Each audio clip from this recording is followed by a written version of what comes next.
भरलेली वांगी तर तुम्ही खूप खाल्ली असतील, तर आज आपण भरलेली केळीची रेसिपी बघूयात। यासाठी एक नारळ किसून घ्यायचा आहे, त्यामध्ये साखर, वेलची पावडर आणि ड्रायफ्रूट्स घालायचे चॉप करून सगळं मिश्रण एकत्र करून घ्यायचं आहे। हे आपलं सारण तयार झालं आहे।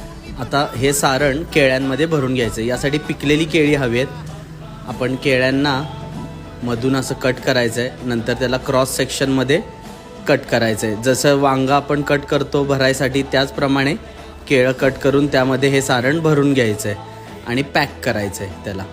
नंतर एका पॅनमध्ये तूप घेऊन अशी सगळी केळी मीडियम फ्लेमवर साधारण 7 ते 8 मिनटं एका साईडला अशी दोन्ही साईडला छान भाजून घ्यायचेत। तूप कमी वाटलं तर ॲड करा। छान कॅरमलाइज झाली पाहिजे ती दोन्ही साईडनी।